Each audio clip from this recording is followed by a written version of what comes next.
Após resolvermos uma lista de ácidos, bases e sais, que tal hoje resolvermos uma lista sobre óxidos?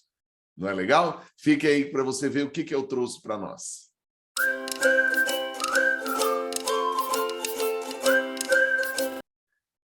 Olá, eu sou o William Gigo, nós estamos no nosso canal Química com Gigo e hoje nós vamos resolver uma lista de exercícios sobre óxidos.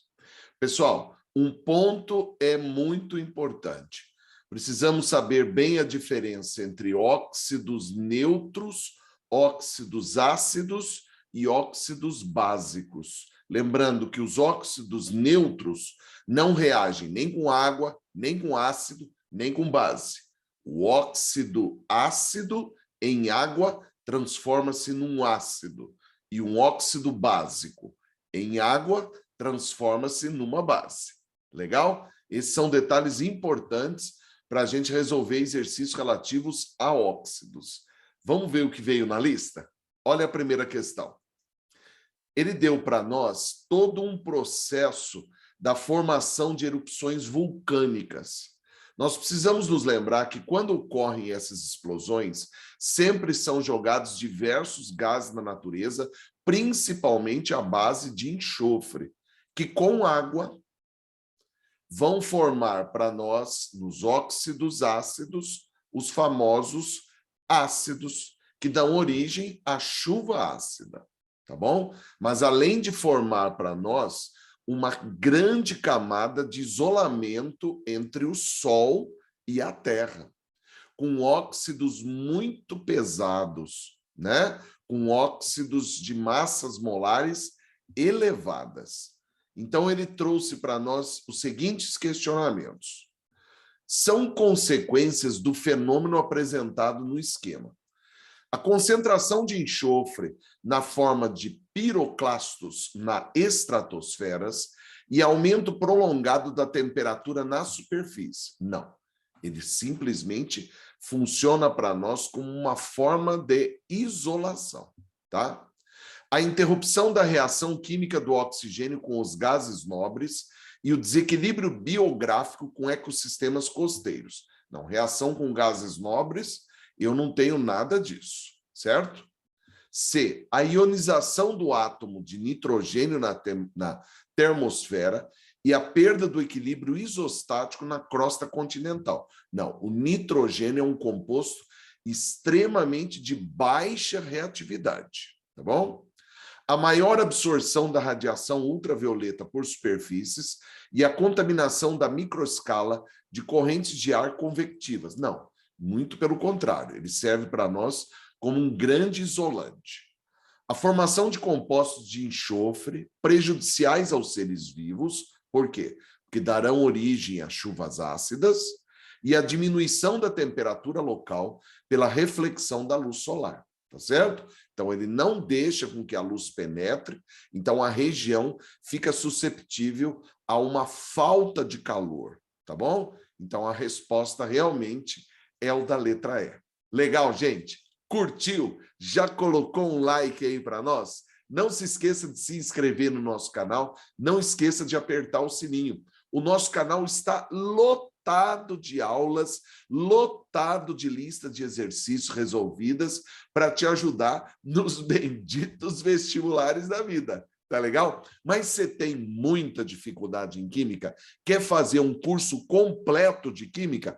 Então se inscreva no nosso site. Olha aí na descrição, quimicacongigo.com, você tem um curso completo de química, com teoria, com exemplificações, com lista de exercício para você fazer, com a resolução da lista passo a passo, com aula gravada. Olha que legal, né? Para te ajudar em todos os vestibulares que você queira prestar nessa nossa bendita da química, tá certo? Mas se você tem dificuldade em apenas uma parte da química, não tem problema. O curso é dividido em módulos. Você pode escolher exatamente o módulo que você quer e fazer especificamente a área que você tem mais dificuldade. Ali também tem teoria, tem exercícios, tem a resolução da lista de exercícios, tem até condições de você agendar horários para tirar dúvidas comigo na forma online. Olha que legal, ao vivo, não é? E eu posso te ajudar aí em todos os vestibulares que você tem pelo país, inclusive o Enem, que está chegando. Legal? Vamos ver a próxima questão. Segunda questão da MAN fala o seguinte: no estado sólido, o dióxido de carbono é conhecido como gelo seco. O dióxido de carbono é dos óxidos o que mais aparece em vestibular, tá? Em condições ambientes, ele passa do estado sólido para o estado vapor. É a famosa sublimação. Acerca do dióxido de carbono, são feitas as seguintes afirmativas. Primeiro, o dióxido de carbono é classificado como uma substância simples. Qual que é a fórmula do dióxido de carbono? É o famoso CO2. Ora, se você tem dois elementos, ela é uma substância composta. Ela não é uma substância simples. Substância simples é aquela constituída por apenas um elemento químico, né? Então, a afirmativa número 1 é falsa.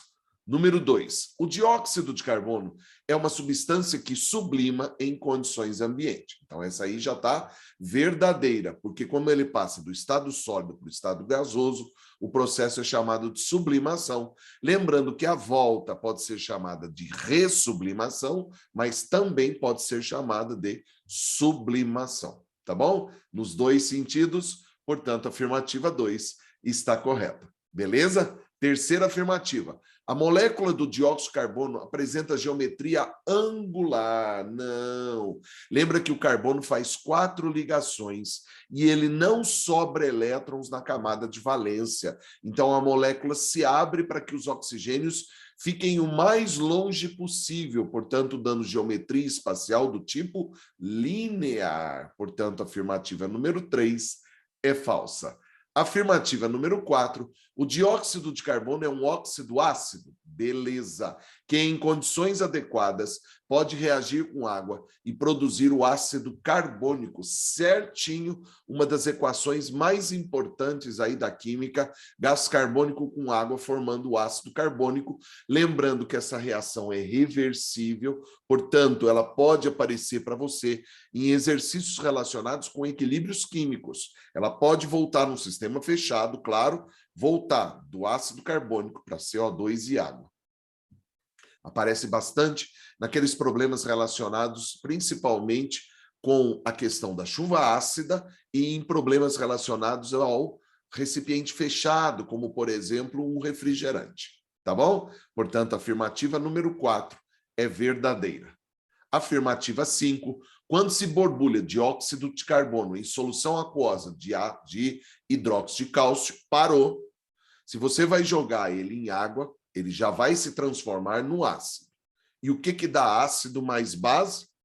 Sal mais água. Sob condições adequadas, produz carbonato de cálcio e água. Então, o CO2 vai virar ácido carbônico, que com hidróxido de cálcio, ácido mais base, produz sal mais água e vai formar realmente para nós o famoso carbonato de cálcio. É uma das possibilidades. Lembrando que o ácido carbônico pode ionizar apenas um hidrogênio, formar para nós apenas o ânion bicarbonato e formar para nós o sal bicarbonato de cálcio. Também seria uma possibilidade, tá bom? Então, a afirmativa número 5 é verdadeira. Então, afirmativa 6, a hibridação do átomo de carbono na molécula do gás carbônico é de sp2. Opa! Você tem o carbono com 2 ligações π.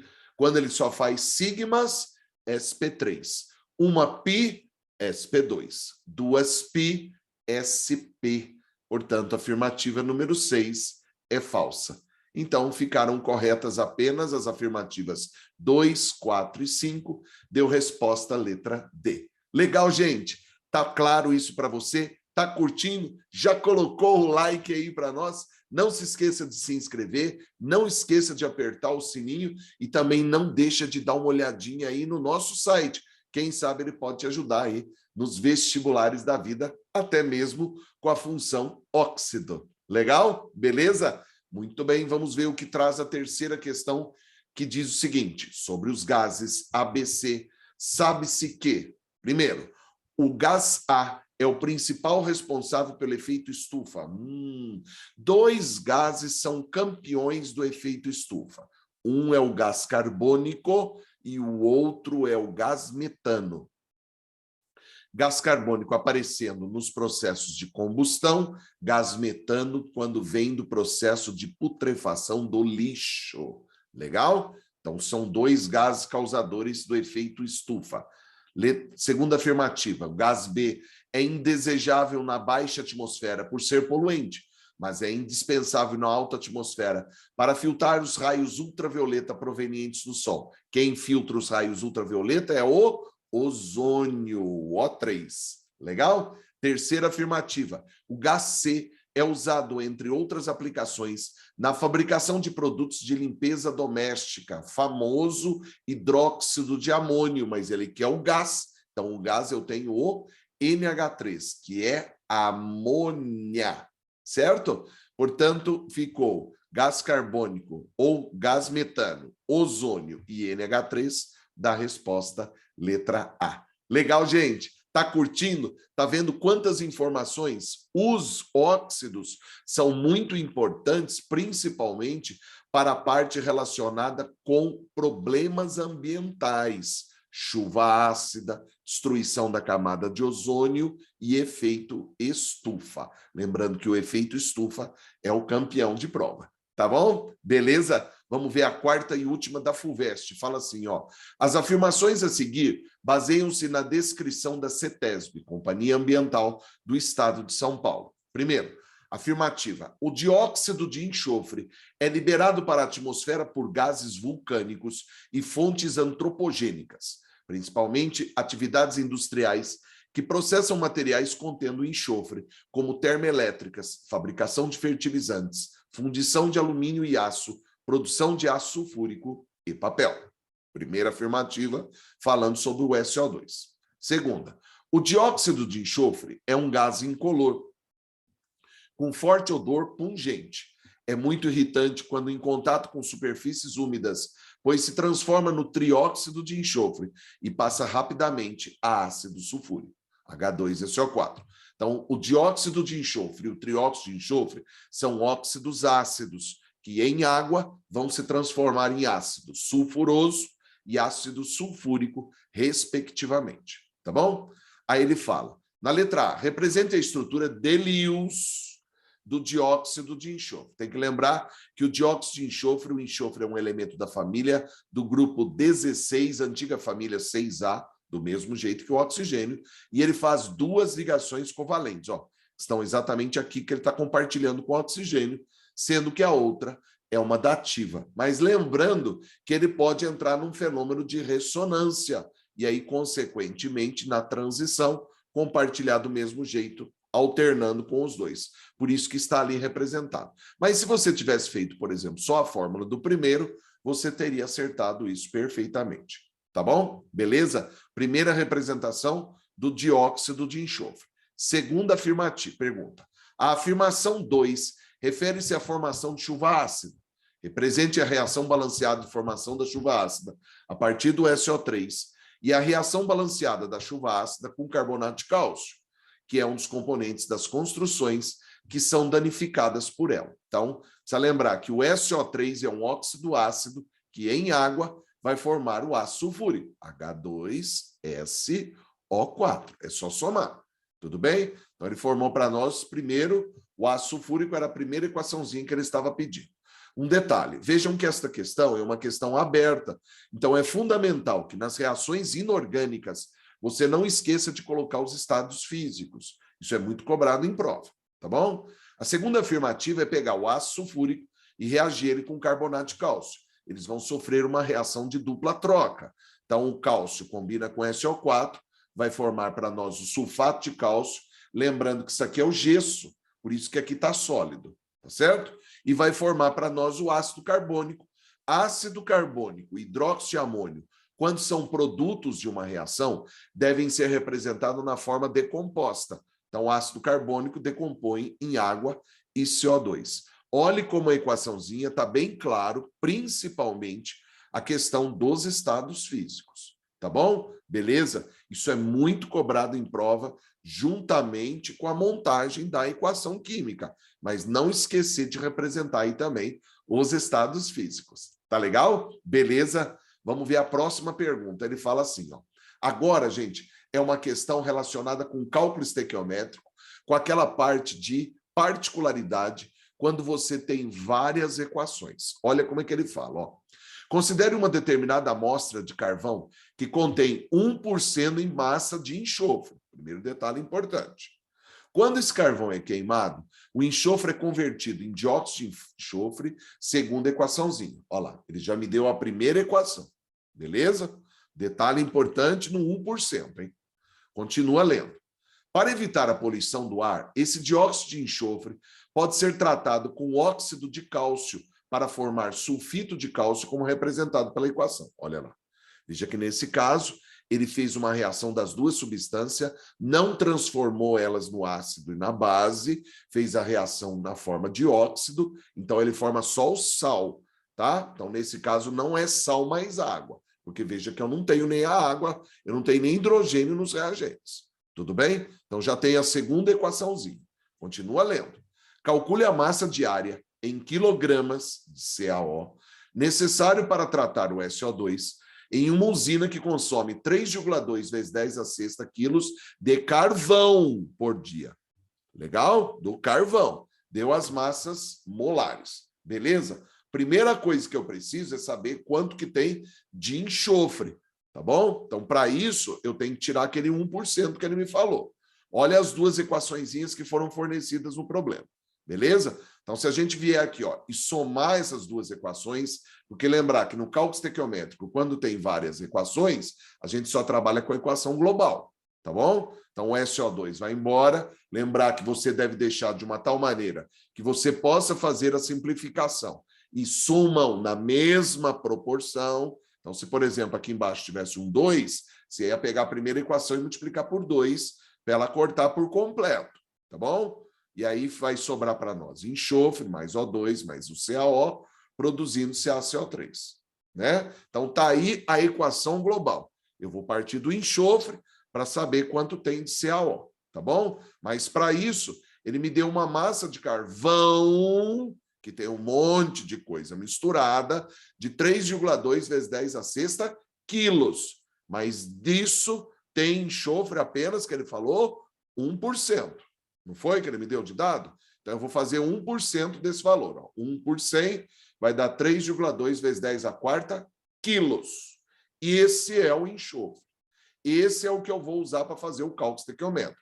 Então, vamos voltar na equação global. A partir do enxofre, eu tenho que saber quanto que é o CaO. O que nós sabemos do enxofre? 3,2 vezes 10 a quarta quilos. Ele quer a massa do CaO. Como aqui está em quilo, do lado de lá você vai calcular em quilo.